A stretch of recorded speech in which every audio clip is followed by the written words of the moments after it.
Ladies and gentlemen, thank you for standing by. Welcome to the Using the Gold folder to support Students in Distress webinar. During the presentation, all participants will be in a listen-only mode. Afterwards, we will conduct a question and answer session. At that time, if you have a question, please press the 1 followed by the 4 on your telephone. You may also submit a question during the presentation by using the chat feature located in the lower left corner of your screen. If you need to reach an operator at any time, please press *0. As a reminder, this conference is being recorded Thursday, January 23, 2014. I would now like to turn the conference over to Alfred Day, Care Manager. Please go ahead. Thank you very much, and good morning to all of our participants. My name is Alfred Day. I'm the Care Manager with the Office of the Dean of Students. And what we'd like to do is give you a quick overview of what we're going to discuss this morning. We are going to give you a Gold Folder 101, walk you through the Gold Folder as a resource and sort of give you an overview of all the information and resources you can find in it. We are also going to go over some guiding principles around working with students in distress and really give you an understanding of how we approach these issues. We're going to get really specific, discussing indicators of distress, ways you can recognize students in distress, and specific touchstones that you might pay attention to. We will discuss the protocols that we have here and between our two offices for working with what we will call our Students of Concern. We'll go over Students of Concern and the function of the Students of Concern Committee and how the Dean of Students Office works with those students. And finally, we will talk about the services that can be provided through counseling and psychological services and how we use these services to address the needs of distressed students. Before we get started, though, we would really like to get a sense of how many people in the room are participating. If you're in the room by yourself or if you have someone else in the room, if you could just respond to the survey really quick and let us know, and so we can get a good sense of how many folks we're talking to, and we'll give it a couple seconds for you to fill that out.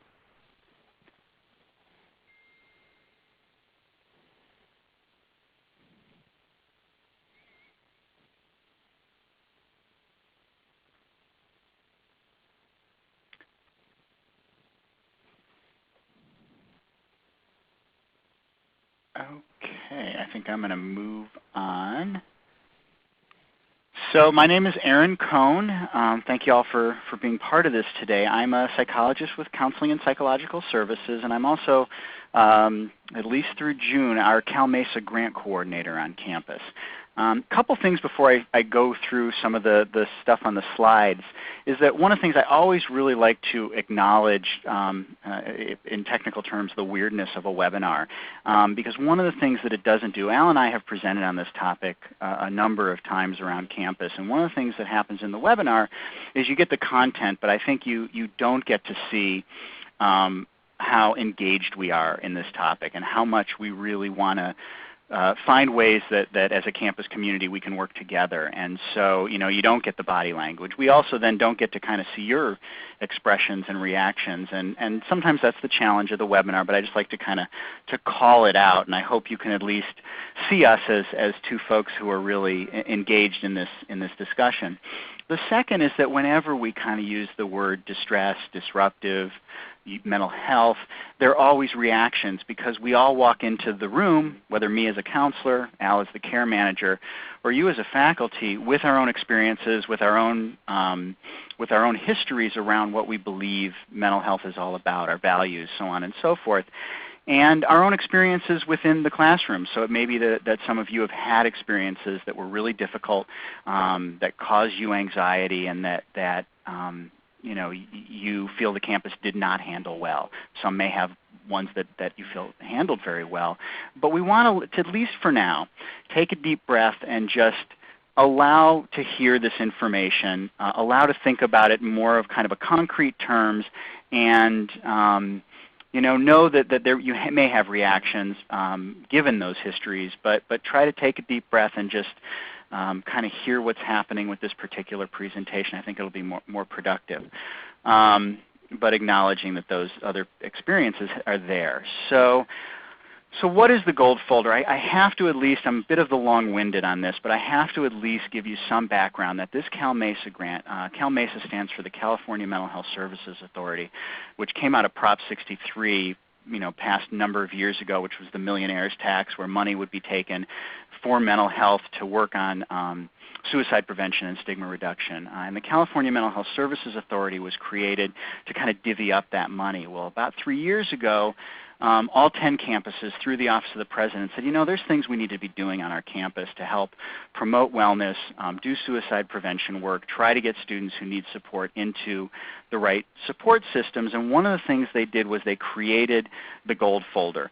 Now, I will say that they created on the 9 other campuses the red folder, but you can imagine on our campus, red was not a color that would be allowed, so we created the gold folder. And what it is it's a system, it's just a system-wide streamlined guide with common language. So whether you're at UCLA, whether you're at Merced, or whether you're at Berkeley, while the resources are going to be different, we're all starting to talk about the issues with similar vocabulary. So it's a reference guide for faculty, staff, and we are promoting it significantly with the graduate student instructors. We did a webinar for them at the beginning of the school year. It's a list of possible indicators. What are some things that might come up that you want to pay attention to? And then it's a bit of an approach to how you may talk to a student. And then for each individual campus, there are campus protocols. Oftentimes we heard in the past that it was really confusing to faculty and staff. Who do I contact? Who am I supposed to call? And this kind of streamlines that process so that it doesn't feel so complicated. And then lastly, there's some links to resources. I do want to highlight that the gold folder, I think we sent out about 14,000 to faculty and staff, but we also have a website with the gold folder. And if you have a smartphone app, there is a smartphone app for the gold folder, so you can link that URL to your smartphone and open up the gold folder. It's a really a nice thing that we've been able to do. Okay, so let me go to the next slide. So I think this is really important, and Al and I talk a lot about this and this idea of what's your role as faculty. And we really want to be upfront and acknowledge that we know your role is primarily, I may be narrowing, I know there are committees and things like that, but your role is teaching and doing research. And that that we understand that you're not there to be counselors, so to speak. But having said that, acknowledging your role as a teacher, a researcher, whatever responsibilities you have as a faculty, you're a gatekeeper. You are folks on campus who view our students in a variety of areas. And knowing when to when to be concerned and what to do in a moment is really going to be important. Again, in this idea of that we are part of a larger community. You're not trained to be a counselor, and no one expects you to be a counselor. I think the idea is that we want to give you the tools so that you can recognize when something's going on and make the right call, give the student the right resources as needed. And Al, I'm going to let you check in on that last statement there. Well, and I think the last statement is really about understanding and having a really clear understanding that you're responsible for the things that happen in your classroom, and what we've heard from a lot of faculty is they understand that they're responsible, but what they're looking for is tools to assist them in the management of their classroom, because they're not trained as counselors, because they don't have the background to know what to do with a distressed student. They acknowledge their responsibility for their classroom, but responsibility only goes so far if you don't actually have tools with which to address and to help manage that classroom. And so in large sense, that's what we're here to do today, is to provide you with some of those tools and some of those resources. And what we're here to do overall is to support that endeavor. Okay, thanks. And let me click the next slide. Okay, so let me just say something. I think this is one of the challenges. I think I say that a lot, but one of the challenges on this campus is that not all distress is always mental health related per se. But I want to say something about kind of student mental health. And every year the counseling center directors do a survey, and one of the things that's come up consistently over the last number of surveys is that counseling centers across the country, and UC Berkeley is in that, are seeing increased utilization. We're seeing increased severity of symptoms. We're seeing more requests for crisis intervention. And when students are coming in, they're coming in with more severe kinds of issues. I think there was a number a few years ago that suggested that about 25% of new students coming to counseling centers system-wide, countrywide, were on some kind of psychiatric medication. The majority of the problems that around the country that individuals are coming in for, anxiety is number one, depression is number two, and relationship concerns number three. And I would say a close fourth, and oftentimes permeating throughout all these, are academic concerns.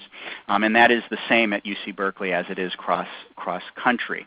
I do want to say something. We actually at UC Berkeley did a graduate student survey. It's old data. It's 2004. I actually think that the Graduate Assembly is working on a new survey to get some updated information. But back in 2004, and we had a good end. I think it was a 4,000 plus graduate students responded. 67% of those 4,000 plus said that at one point in the last year they felt hopeless. 95% of them acknowledged at one point in the last year they felt very overwhelmed. And 45% of them reported emotional stress-related problems that impacted their general well-being and academic performance. 10% of them, so if it was about 4,000, that means 400 graduate students that year, acknowledged that at some point during the year they had thought about suicide. It doesn't mean they made an attempt, but 400 had considered it as an option. So it really goes to say the challenges that are going on our campus. The latest data we have, it's a bit older, 2011 to 2012, 5,700 students came to the counseling center. And again, the majority of them reporting anxiety and depression. So we're clearly seeing more and more folks coming into the center. I actually think, I don't have the numbers, but we just had a retreat, and our clinical director said that last semester we had more students coming in than any other fall semester. So people are coming in seeking help. I want to say something about the relationship, because I think ever since Virginia Tech, there is now, whenever there's distress and there's a student, there is this trickle in our minds about violence. And boy, now at Purdue happened this week. It seems like every other day now there's something on the TV about, or in the news about violence, and then there's always a trickle down to a statement about the person's mental health status. And I do want to say that while there's a very slight, the studies show there's a minimal increase in violence when there's a mental health diagnosis, the studies also show that those who have mental health diagnosis are more likely to be the victims of violence than the perpetrators of it. And so while I know it's in our heads and it's something we think about, I think far too often we're linking these things, and I think at some level we need to kind of come down and think a little more rationally about some of that. So what's happening? Why are more students coming in? Why are there things going on our campus? In short, I would say that I think it's because there's been better early intervention. So students in high schools, even younger, are getting treatment at an earlier age, which allows them, so we have students that 20 years ago may not have ever been able to apply and get into Cal.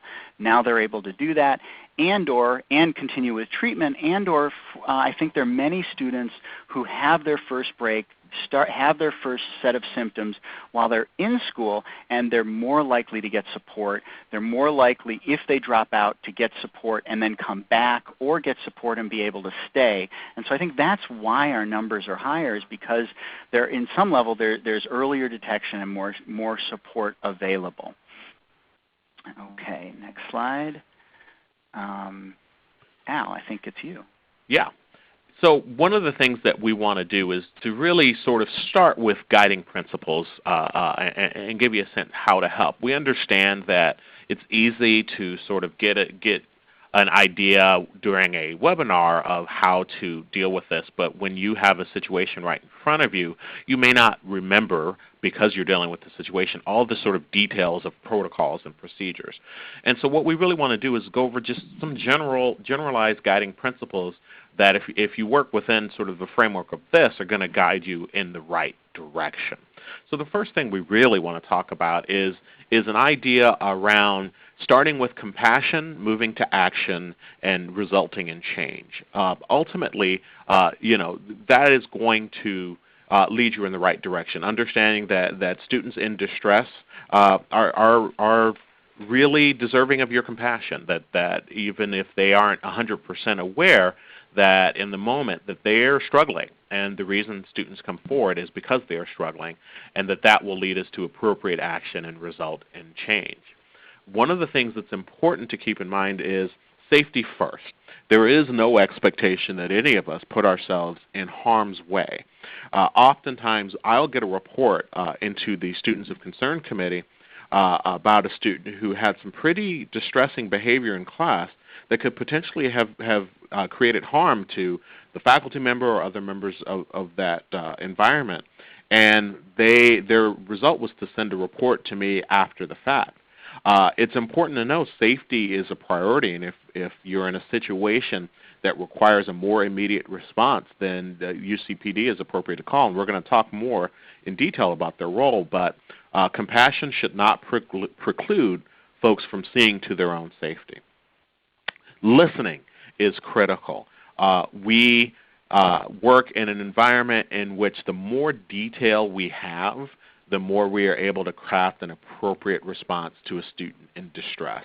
And the way that we are able to do that is by the folks who are experiencing the activity really listening and really being able to report to us in as much detail as possible what they experience and what happened. Specifically, to say a student said some odd things is one thing. To be able to say, well, a student said specifically this or that is going to be much more helpful in crafting a response. Being proactive.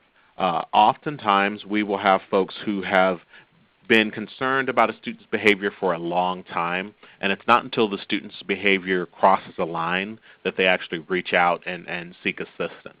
And really, being proactive is critical, that we are in a position that we can assist and consult early in a process, that having a conversation about a student in distress that just at the beginning of when they're starting to concern you is usually helpful and usually allows us to intervene much earlier and to determine a response that is much more able to address a student's need where they are before it becomes a major issue. Being direct is another guiding principle. Oftentimes in dealing with distressed students, people, because of the social contract that we all live within, become sort of nervous about asking questions like, are you thinking of hurting yourself? Because the idea is that they think that they might introduce an idea where there wasn't one. It really doesn't work like that. That being direct and asking specific questions is usually a really good way to get specific information.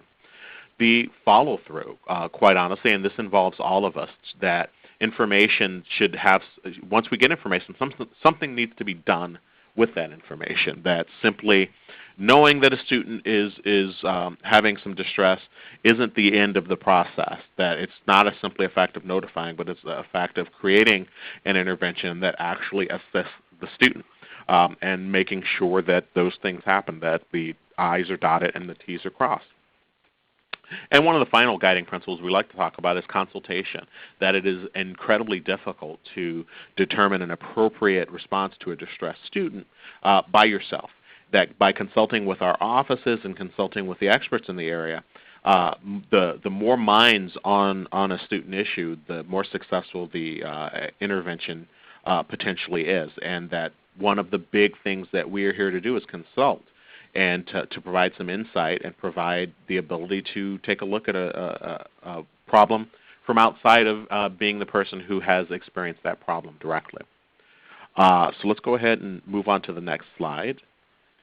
And okay. I believe, Aaron, this is you. That is me. So So now we're actually kind of into the heart of what the gold folder is, and understanding that we're at some level we're reading the gold folder out loud, but I think it's part of reading and having a kind of an ongoing dialogue externally to talk about why some of these things are important. So when we think about indicators of distress, and we're not going to capture all of them in the gold folder, there are four broad categories: the academic, the physical, the psychological, and the safety risk, and we'll talk about them. But before we get to that, a couple things I think that are really important some words that I think are important to hold on to, and that is this idea of frequency, how often it's happening; duration, how long is it happening; and severity. On a scale of 1 to 10, where 10 is outrageous, where are they on that? Where is a student with this particular issue? And I think what we're looking at, and even in counseling I do this, it's like if I'm talking to a student and something piques my ear, you hit me on the head once, I'm going to pay attention to it. Hit me on the head twice, I'm really keyed in. It's not just one thing in isolation. There are a few of them when we get to the safety risk indicators that are one thing is all you need. But with some of these other things, you're kind of looking for patterns, and you're looking for things that are maybe happening over time. Now, having said that, some of you are in very large classes.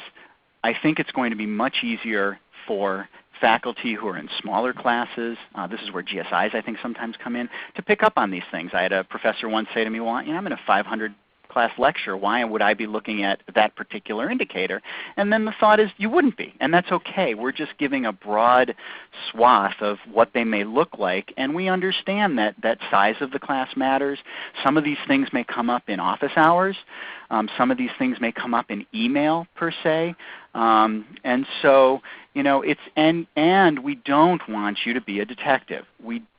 Part of me is like if it hits you over the head, and you see it, that's when we want you to be aware. We're not asking faculty, staff, or GSIs to be assessors of everything. But we want you to be aware of some things. So let's first talk about the academic indicators. And I think this is really a good one when you think about that, kind of frequency, duration, and severity. But, a sudden decline in work or grades. So you have someone that's been doing really well, and then all of a sudden it's obvious something happens. Now that doesn't mean they have a mental health problem. It doesn't mean they have a behavioral problem. But it's something that I think faculty should be concerned with. It may be that there's family issues. It may be that there's financial issues. But just that, asking, hey, what's going on? I've noticed this, is a way to get students connected when we find out that there's something maybe going on. Repeated absences. Again, it's college. I understand after the first week, some students figure out webcasts and all that. But if you start to see someone who's missing class a lot, I think that Al's office gets a lot of calls or emails about, hey, we haven't seen this student in a long time. Just any disorganized performance, so you're getting assignments on disheveled paper, things like that.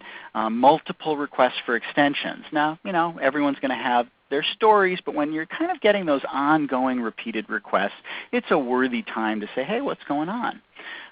Overly demanding, the same things. And I think this is where it gets to be a challenge, is because oftentimes when students get overly demanding, sometimes it can be really hard to set some limits on that.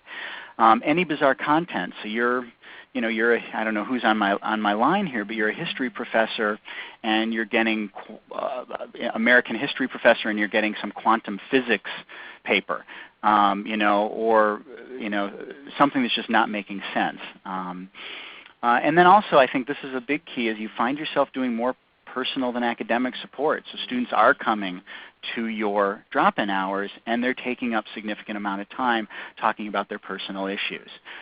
So those are some of the indicators that may be a place where you're going to say, hey, what's going on? Is there some support I can help you find? Can I get you to the right place? Some of the physical indicators, and I think this is where the professor in the 500-person class said, well, I would never know the difference between what one student looks like and another.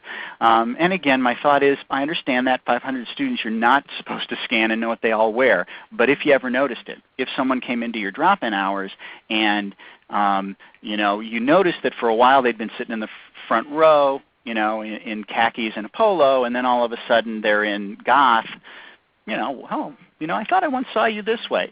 again, that's probably not the best of examples, but this idea that any significant change in appearance.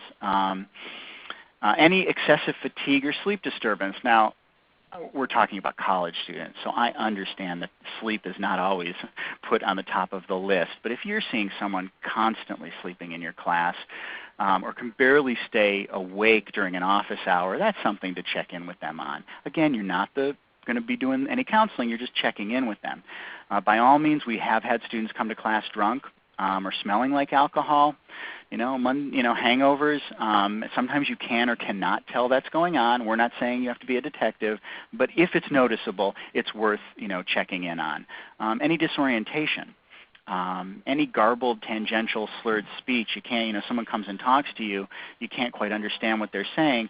And I've had students who are really anxious when they're talking to their professors and they can't kind of keep their thoughts straight. And then once you go, hey, calm down, relax, I'm here to help you, they go, okay, this is my question. But there are times where there's some other things going on.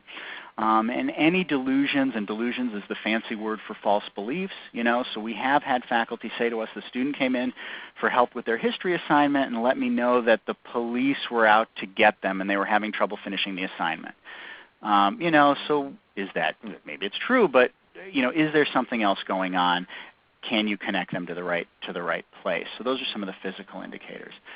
Some of the emotional indicators.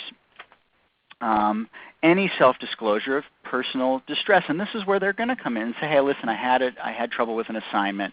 This is happening. I think if you hear that, helping them connect to the right resources, or at least acknowledging that's something that can be significant to them, will be really important. And that doesn't always mean you have to change your guidelines. So there are some professors who are very clear, I do not do extensions.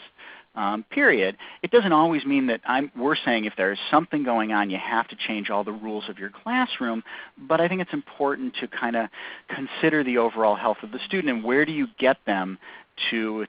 These are often really good opportunities to get students to help. And again, I have had students who have called their professor and said, I'm not going to make the exam tomorrow. And the professor's, well, why can't you make the exam? Well, my father passed away today.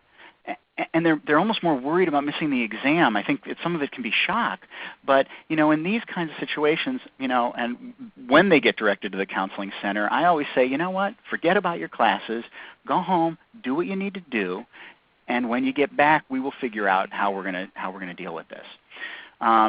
Any unusual or disproportional emotional response, so students getting real riled up in class or in your office, any excessive tearfulness. I think it'll be understandable at times a student may come in and go, oh my God, this is my first exam.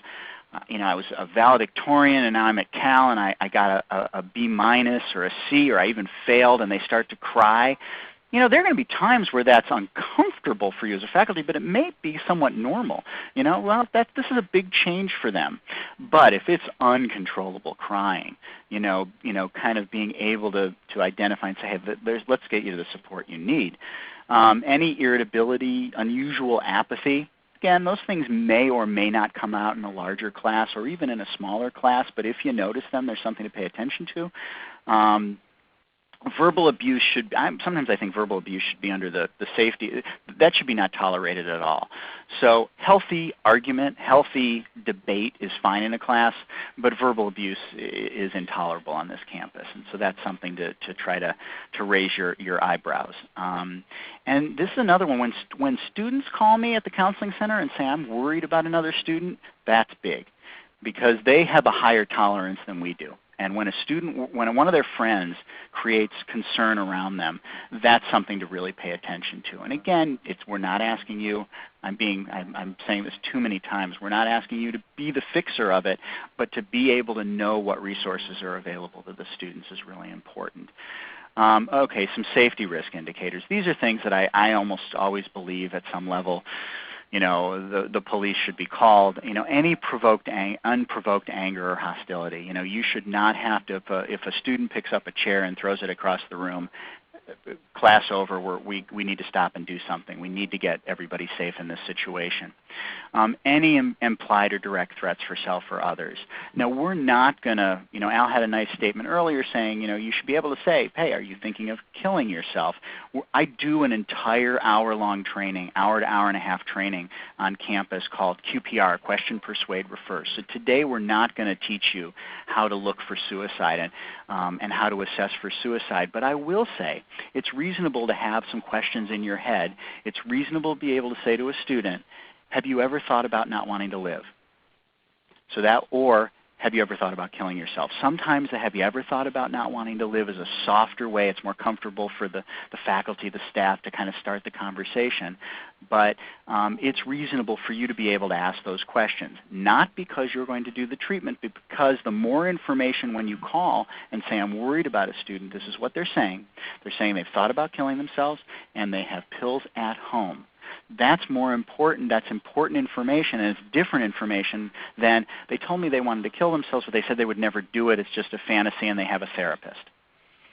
So it's important to get that information. Any real significant themes of hopelessness, hostility to pair violence, now this can be in their writing.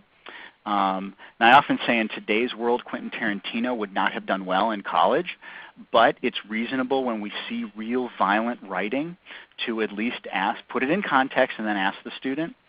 Any talking or harassing behavior. And then this doesn't all have to be in front of you. It can be via email or by phone or again in papers. So it's worthy to kind of pay attention to that as well. I think I'm still rolling along here. So let's talk a little bit about the protocols. I'm mindful of our time. This is kind of a one-shot hits all in terms of who you can call, and I think it's fairly self-explanatory that if there's an emergency, and I like to use my general thought in my mind is the idea of the average person standard. What would the average person think? If 9 out of 10 people is going to think this is an emergency, it's an emergency, call the police. If it's not an emergency and you call the police, you know what? We have a wonderful police department. And they will say, oh, you know what? They'll get there. And they'll say, you know what, we're sorry, this isn't an emergency, we can't do anything right now, whatever. So let them make that determination. You shouldn't make that. If you really are concerned, dial 911. These are not listed necessarily in order of who you have to call. Obviously, if it's an emergency, 911. But the counseling center, Counseling and Psych Services, I'll talk more about us in a little bit, is a place that you can call in 24/7. So if it's during the day, you can talk to one of our counselors. If it's after hours, you get an email at 2 in the morning. You shouldn't be reading your email at 2 in the morning, but you get an email that concerns you at 2 in the morning. You can call that number and talk to a counselor about what's going on and how you may intervene.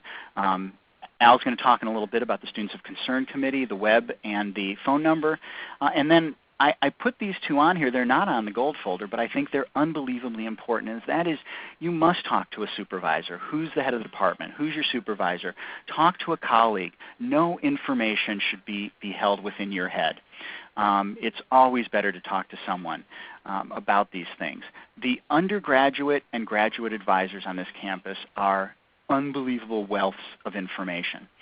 I think sometimes I hear from them that faculty push things on them, but I think one example, we had a staff member who said, yeah, the faculty walked a crying person over, sat them in the undergraduate advisor's office, and then left. That always isn't a good thing, but the undergraduate advisors and graduate advisors are really great resources, and so we really hope that you use them to support you. So let's, again, really simply, I think this is where it gets confusing for folks. Let's just talk through the protocol, and it really is I work in the residential community, and I use something called CUE with them: concern, urgent, emergency. And we'll start with emergency. Again, if 9 out of 10 people are going to say there's a clear imminent reckless threat here, I'm feeling like I'm in danger, I think my students are in danger, or I think the student who I'm talking to is in danger to themselves, call UCPD. I would really encourage y'all to if it's from a campus phone and you dial 911, it's going to get to UC, the University of California Police Department. But if you're on your cell phone and you dial 911, I think it goes to Vallejo CHP. So the number on the previous slide, I would really encourage you to put that in your phone. It's the direct link to the dispatch within the University of California Police Department. Okay, so what if it isn't an emergency? So it's not an emergency. I've talked to the student. They told me that they're struggling because, they were valedictorian. They started to cry a little bit, but they quickly pulled it together. They said it's just, wow, Cal is so much different than when they were at home. You have no major concerns. There are a number of resources you can use. There's the resource at berkeley.edu to look up options. Again, this is where the undergraduate and graduate advisors can be helpful. This is where there's clearly no emergent. You know it's not an emergency, and you can say, hey, you know what? Let me call someone and get back to you. I'll email you what the issue. That you can go to the Chavez Center for tutoring, for example. It may be that that's what you find out. I often say that this is a huge campus, unbelievable resources. The challenge is connecting the students to those resources. Because it's so big, sometimes they're not as intuitive as we want. And so it can be, I know you'll find a resource. We'll help you find a resource for a student. And again, the undergraduate and graduate advisors can help with that as well. This is where it becomes tricky. And I have to be honest with you, I don't always have the answers because this unsure happens a lot in our office. I see a student, I see students I know they're clearly imminent danger to themselves or someone else. I have to act on it. The rules, my ethics, everything tells me I have to act on it. I see students constantly, academic stressors. I know that I do my general counseling. We meet every other week or so. But there are times where even we at the counseling center, I think Al has dealt with this in his office, it's like, ooh, okay, what now? I'm worried. I'm worried beyond that I can let this student, I can't just send the student some resources. Who can I call? And this is where, at least on this campus, we have identified, again, we could throw out the police. You can call the police and consult with them. You can say, this is what's going on. Is this an emergency? And they will say, no, I think this sounds like it's better helped if you call the counseling center. And this is where really, and we'll talk about this more now, where CPS and the students of concern are available to you as resources. And I think I'm going to stop, take a deep breath, drink some water, and let Al talk about the students of concern. Thanks, Aaron. That was a lot of slides you just went through. I am going to talk about the students of concern. And before we get into sort of the details of the committee, let's talk about sort of what the overall goal of the committee is. Now, the Students of Concern Committee is a large committee, and it's multidisciplinary. And so we take key stakeholders from all over the campus who are concerned about a student's welfare and more critically are in a position to actually be able to take action on a student issue.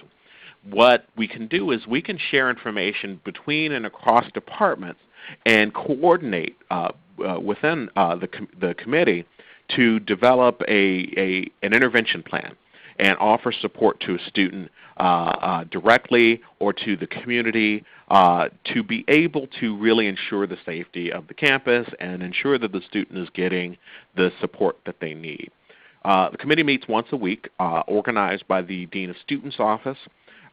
Some of the members, this is helpful to know, some of the folks who are on the committee are representatives from residential living, the graduate division, university health services, including counseling and psychological services. Disabled Students Program, the Center for Student Conduct is a part of that community.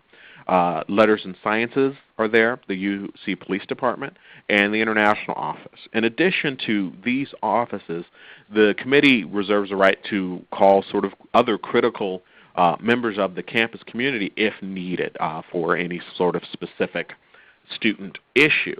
And again, one of the things that is really critical to know about the Students of Concern Committee and differentiate it from the folks at the Counseling Center is the folks at the Counseling Center have a high degree of confidentiality that they have to maintain, that the students there are protected by HIPAA. Just like when you go to your doctor can't then go ahead and share that information of what happened in your doctor's appointment. The folks in the Counseling Center share that level of confidentiality. The Students of Concern Committee, because we are not there and we're not serving in a counseling role, have a much more freedom to share information between and amongst themselves. And quite honestly, if for a reporter, I can give you a call back and sort of give you an update on my efforts in working with the student that you might have referred to me. in a way that a student you've referred to counseling and psychological services, you would likely not be able to get sort of more follow-up information.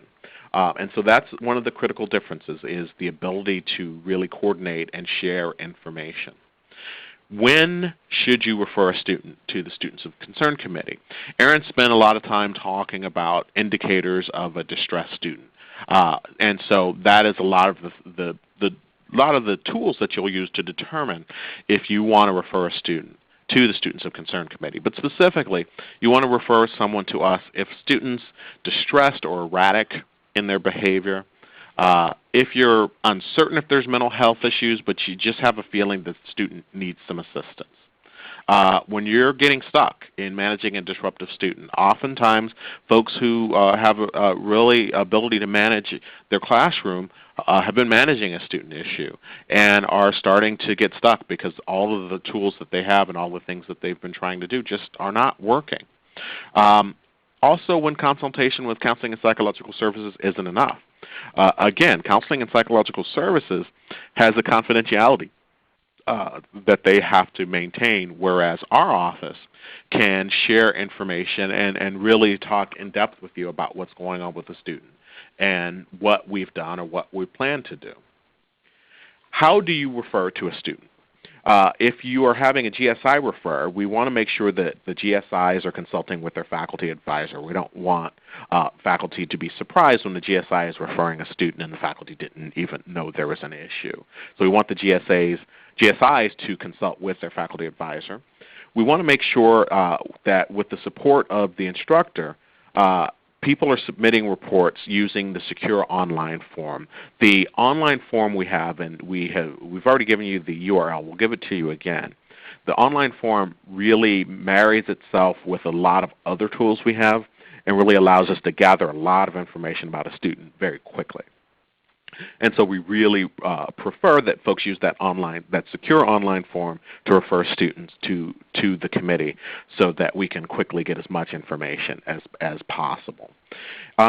You won't necessarily get a response immediately. Again, it's important to note that we're not an emergency response office. We have up to 72 hours to take a look at and respond to reports that are submitted. If you need an immediate response, you really want to go ahead and contact the police department. But once we do, the committee will discuss the student of concern and develop an intervention plan that really works to connect them with help. The committee will through my position, will contact the department and all sort of critical folks. Usually the first step is for me to call back the person that is the initial reporter. One of the other things I think it's important to know about is oftentimes when faculty have an issue, they will direct their GSI to fill out the report and report the student to the Students of Concern Committee or fill out the CARE report, and that's perfectly fine. That being said, though, it is critical that the person who is closest to having had the experience and direct experience of working with the student and who knows most directly what are the issues with the student be involved in filling out that report. Because it is the closer we get to having firsthand information, the easier it is to craft an intervention that really works and is really crafted towards that individual student. So what we are not and what things that we cannot do in the Students of Concern Committee. We do not replace counseling and psychological services. We are not, again, we're not counseling. We have that resource and we work very closely with that resource. But the role of the Student of Concern Committee is not to provide counseling or psychological services. We're not the Center for Student Conduct. So if this is an issue that will result or that requires a conduct case, we will not be the ones who will be executing that. We work very closely with the Center for Student Conduct. If we come across a case that requires the intervention of Centers of Student Conduct, of course, we will refer that to them. But we are not the body that will be executing a conduct case. We are not the police department. Again, all of these folks work with us, but that is not the committee's role. We do not replace a departmental response when a student is in crisis. So oftentimes people will refer a student to us that is primarily a departmental issue, so a student is having a difficult time in a class, really needs to have some sort of academic response. We will work very closely with the department to craft an appropriate way of couching that with students or creating an environment in which the student can hear the information. But we're not a department where we can completely take over and make decisions that the department, quite honestly, should be making. We can't make academic decisions on behalf of a department. We cannot predict if a student will become violent. We use rubrics to measure relative risk, but there is no rubric that is absolute in predicting whether or not a student will become violent. Obviously, that's something we keep a very close eye on and stay on top of the current research in terms of risk factors. But again, those are factors. There is nothing and no tool, unfortunately, that can very quickly and easily determine whether or not a person will become violent. We don't accept anonymous reports. Anonymous reports are not useful. Anonymous reports don't allow us to follow up, clarify information, and really dig down and get to the meat of what's going on with a student. And I'll reiterate, the committee is not really there for emergencies. Again, if you're in a true emergency, the police department is the appropriate place to go to. I will go ahead and turn it back over to Aaron to talk about the services at CPS. Okay, and I realize I'm aware of our time. We're coming close to the end. But let me talk a little bit about just our services in general, what you may get if you call and consult with us, and we'll go on from there, and how to maybe talk about some of these issues with a student. So Counseling and Psychological Services is part of the University Health Service. I would really encourage you, at the bottom of this, uhs.berkeley.edu, counseling/CPS is our website, but I would really encourage faculty to have some basic knowledge of what's offered at the University Health Service. I think that an email went out very recently about the flu and kind of some guidelines regarding what is going to be expected this semester with the flu because it's such a bad outbreak. And so it's really important for you to know in general about what supports from a health and wellness perspective are offered on campus, and that's really through the University Health Service. In terms of the counseling and psych services, we're located on the 3rd floor of the Tang Center, which again is down in the University Health Service, 2222 Bancroft. We have a very diverse group of professional counselors. We have psychiatrists, we have social workers, and we have psychologists, not only from a diverse background, but also from a diverse area of expertise. And while we are all generalists, so we are like the primary care physicians of mental health, we also have some specialties. So if a student is needing one, they feel like they would be more comfortable with a particular counselor, or they're really needing some area of specialty, we will look within that. If we can't meet that needs, we will help the student with their insurance meet the needs off campus.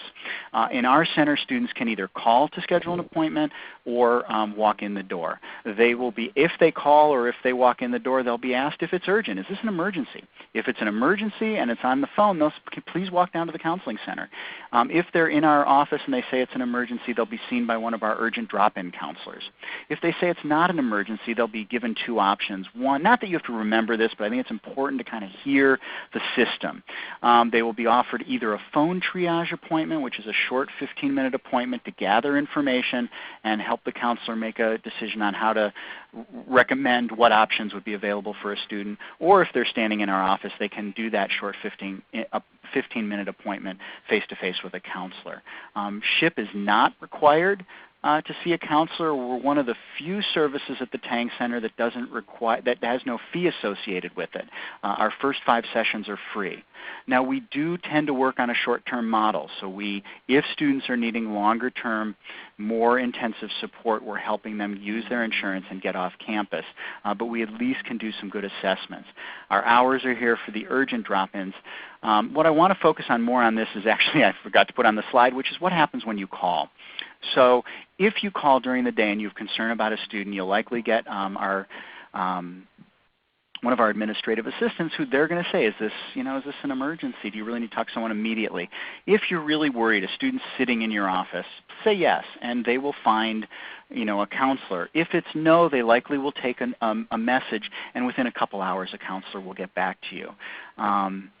The information that we take from you is actually not considered confidential information. We call it third-party information.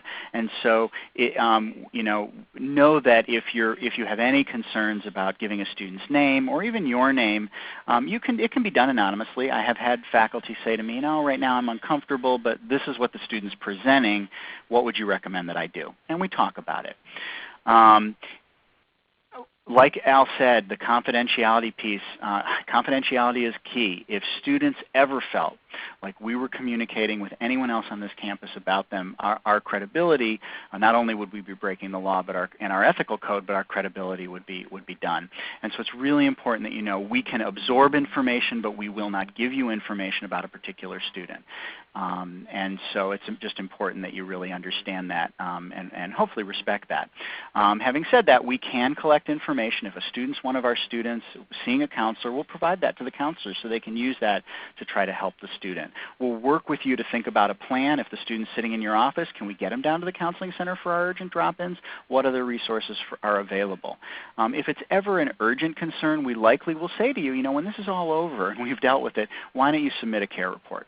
Because again, it's good. If this is happening in your classroom, it may be happening in other places. So that's a little bit about our consultation. If you're in the spot where you need to recommend counseling to a student, here are some basic things. The more you know about the counseling center, the better. Ask them if they've ever been in counseling. Explain to them how counseling may be helpful.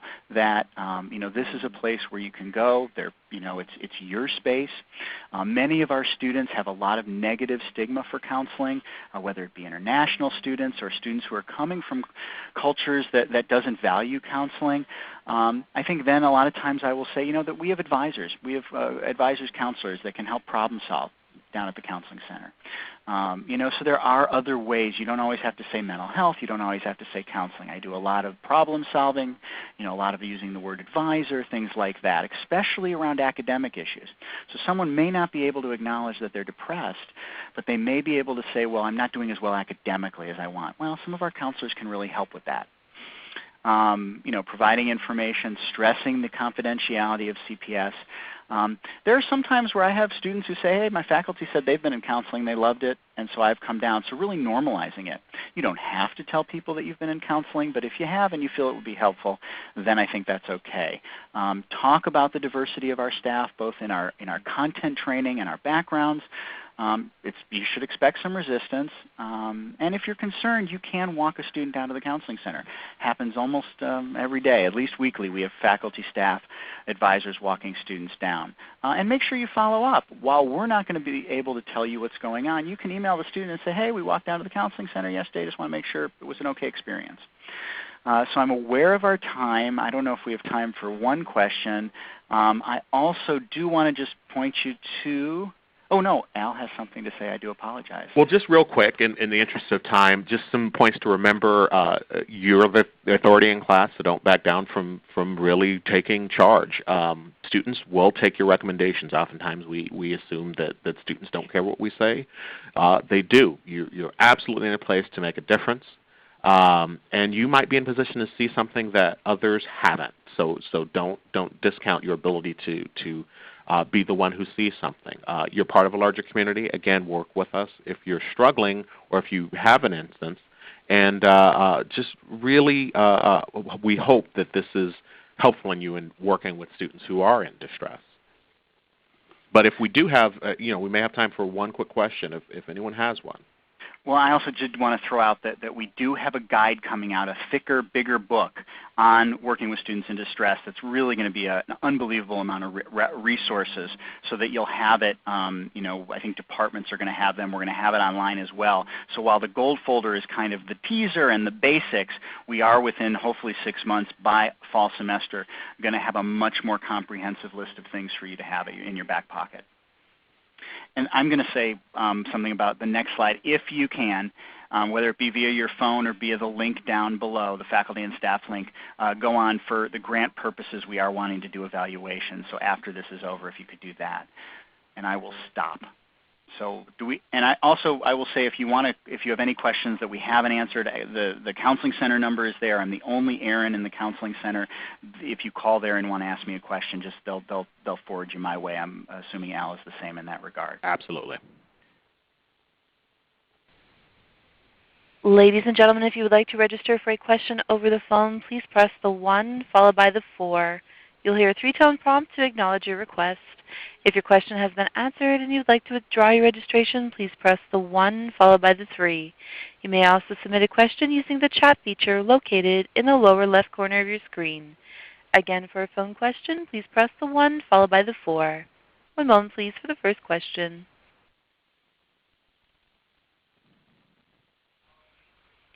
It appears that there are no questions from the phone lines at this time. Awesome. Well, you all were wonderful to be here. Thank you so much. Thank you so much, and we appreciate you taking the time. Thank you, ladies and gentlemen. That does conclude today's webinar. We thank you for your participation and ask that you please disconnect your lines. Thank you and have a good day.